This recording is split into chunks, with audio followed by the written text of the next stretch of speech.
एक और कानपुर से आ रही है। आपको बता दें, कानपुर में अगवा नाबालिग छात्र कुशाग्र की हत्या कर दी गई है। कपड़ा व्यापारी संजय कनोडिया का बेटा था कुशाग्र, और कुशाग्र के कोचिंग टीचर का बॉयफ्रेंड गिरफ्तार किया गया। आरोपी बॉयफ्रेंड के घर से छात्र का शव बरामद किया गया। घर में शव छिपाकर 30 लाख की फिरौती मांगी गई थी। फिरौती की चिट्ठी में अल्लाहू अकबर लिखा हुआ था।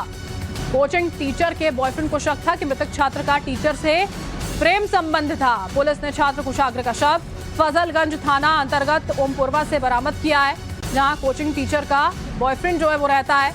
कुशाग्र को कोचिंग से अगवा किया गया था।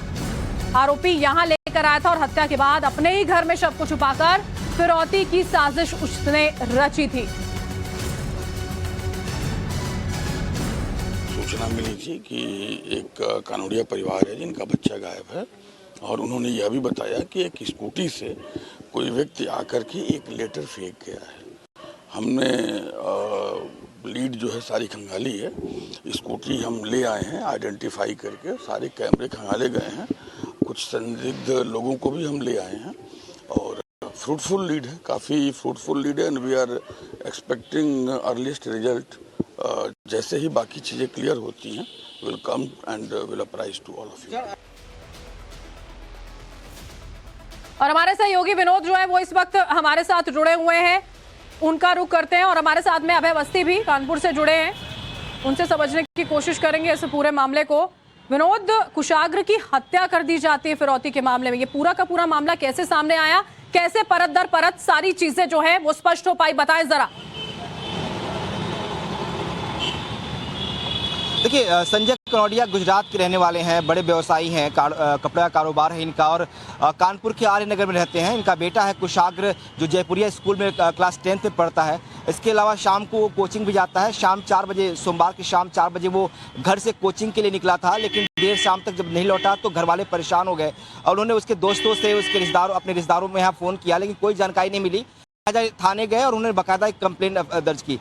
देर रात को जो उनके अपार्टमेंट का चौकीदार है, उसके पास एक लेटर आया कि एक स्कूटी सवार नकाबपोश ने उसके पास एक लेटर भेजा, फेंका। उस लेटर में अल्लाहू अकबर लिखा हुआ था। लिखा था कि हमसे आपसे कोई दुश्मनी नहीं है, 30 लाख रुपए दीजिए और अपने बेटे को सुरक्षित लेके जाइए।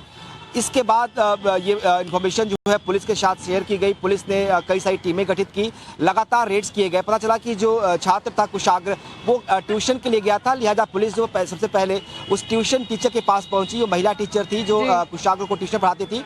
पुलिस ने उसे और उसके भाई दोनों को डिटेन किया, उनसे पूछताछ की, और फिर परत दर पर कहानी खुलती गई कि उसका एक बॉयफ्रेंड है जो कुशाग्र से बने रहेगा हमारे साथ में। वो चिट्ठी का जिक्र कर रहे हैं जिसमें अल्लाहू अकबर के नारे लिखे हुए थे, फिरौती की मांग उसमें की गई थी। अभय अवस्थी हमारे संवाददाता कानपुर से जुड़े हुए हैं। अभय, इस चिट्ठी के बारे में जरा जानकारी दीजिएगा, कौन कौन सी चीजें इसमें सामने आई हैं और अभी पुलिस क्या कुछ कह रही है?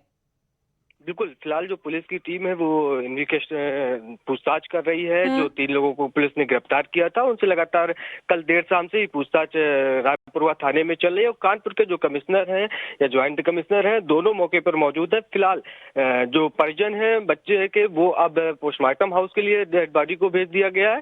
और अब ये एक बड़ा सवाल खड़ा होता है, कहीं ना कहीं कानपुर में ऐसी घटनाएं आए दिन खड़ी होती है, लेकिन कहीं ना कहीं इस पर रोक क्यों नहीं लग पा रही है। सवाल इसी बात को लेकर है कि इस तरह के मामले जो हैं वो लगातार अगर सामने आ रहे हैं तो किसी तरह की सख्त कार्रवाई जो है वो आखिर क्यों नहीं होती हुई।